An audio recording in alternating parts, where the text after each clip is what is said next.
नमस्कार सगळ्यांना, श्री स्वामी समर्थ। तर आजच्या व्हिडिओमध्ये तुम्हा सगळ्यांचं खूप खूप स्वागत आहे।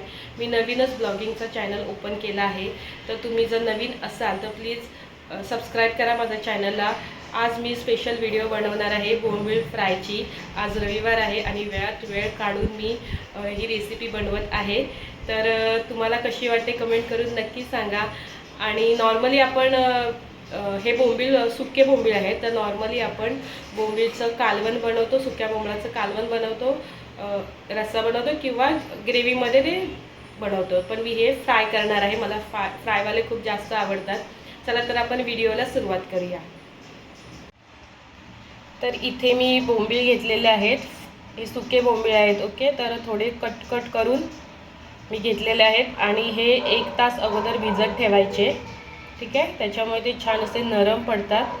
त्यानंतर इथे लसूण घेतलेलं आहे, लसणाच्या पाकळ्या घेतलेल्या आहेत। ठीक आहे, कोकम घेतलेला आहे। त्यानंतर इथे मसाले घेतले आहेत, हे तिखट मसाले, हळद घेतलेले आहे, गरम मसाला घेतला आहे, धने पावडर घेतलेले आहे, बेसनचं पीठ घेतलेलं आहे थोडं आणि तांदळाचं पीठ घेतलेलं आहे थोडं, आणि तेल घेतलेलं आहे। ठीक आहे, अशा प्रकारे हे सगळं घेतलेलं आहे साहित्य। चला तर आपण सुरुवात करूया। तर हे सगळे मसाले जे आहेत ते एकत्र करूया। ठीक आहे, हे सगळे छान एकत्र केलेले आहेत। त्यामध्येच इथे जो कोकमाचं आपण पाणी बनवलेलं आहे तो टाकणार आहोत। थोडं थोडं टाका, एकत्र सगळं टाकू नका। ठीक आहे, हे बघा अशा प्रकारे छान मिक्स करून घ्यायचं सगळं। पाणी ते थोडं थोडं टाका, नाहीतर जास्त पातळ होण्याचे चान्सेस आहेत। बघून घ्या, खूप सुंदर असं मिक्स झालेलं आहे। ठीक आहे, त्यानंतर इथे बघा बोंबील खूप छान असे नरम झालेले आहेत। ठीक आहे, तर हे जे आपण आता मिक्स केलेलं आहे सगळं ते आपण याच्यामध्ये टाकून घेऊया। तर तुम्ही बघू शकता इथे छान असं मी मिक्स केलेलं आहे सगळं। जर तुम्हाला वाटलं पातळ झालं थोडं किंवा काही कमी पडतं तर तुम्ही ॲडसुद्धा करून घेऊ शकता।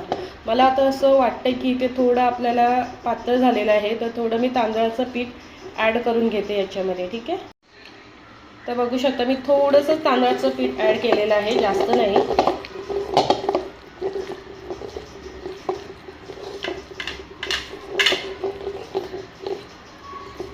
ठीक आहे, असं छान झालेलं आहे आपलं मिक्स करून। त्यानंतर थोडंसं याच्यामध्ये ऑइल टाकायचं।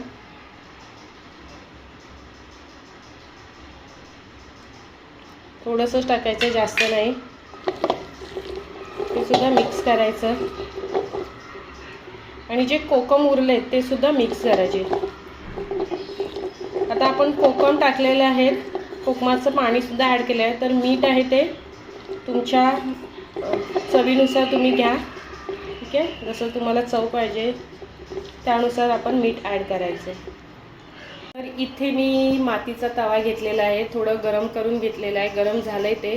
ठीक आहे, त्यामध्ये आपण ऑइल टाकूया। त्यानंतर इथे मी जे लसूण कट केलेलं, लसणाच्या पाकळ्या आहेत त्या आपण टाकूया। ठीक आहे, या थोड्या 2-3 मिनिट्स आपण फ्राय करून घेऊया। जर तुमच्याकडे मातीचा तवा नसेल तर तुमच्याकडे जो पॅन असेल, तवा असेल तर तुम्ही यूज करू शकता। हे बघा अशा प्रकारे। ठीक आहे,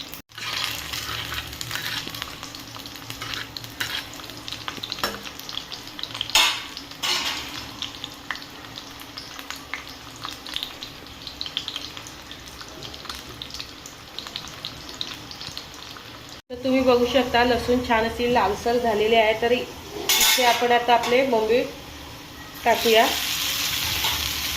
ठीक आहे,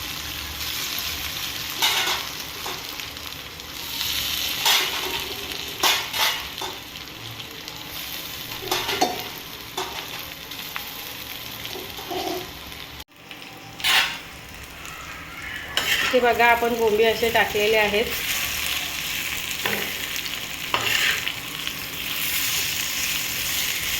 छान असं त्याला स्प्रेड करूया आपण. गॅस आहे ते लो याच्यावरतीच ठेवा, ठीक आहे, नाहीतर ते करपण्याचे चान्सेस असतात.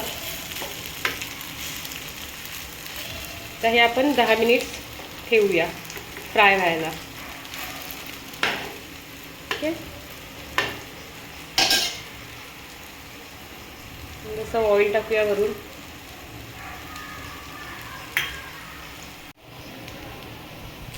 तर बघू शकता खूप छान असे करपलेले आहेत, फ्राय होत आलेले आहेत. ठीक आहे.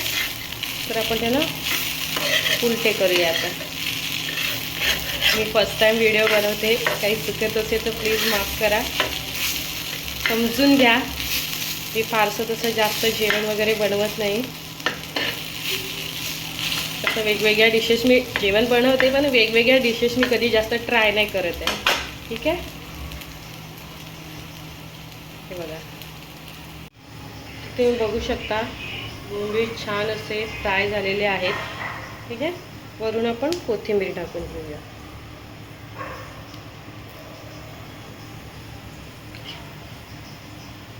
खूप सुंदर दिसत आहेत,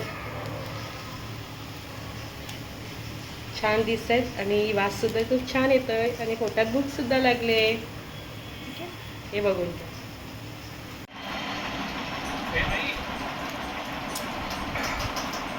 खूप छान झाले, तुम्ही बघू शकता. खूप छान क्रिस्पी झालेले आहेत. तर तुम्हाला ही व्हिडिओ आवडली का, कमेंट करून नक्की सांगा.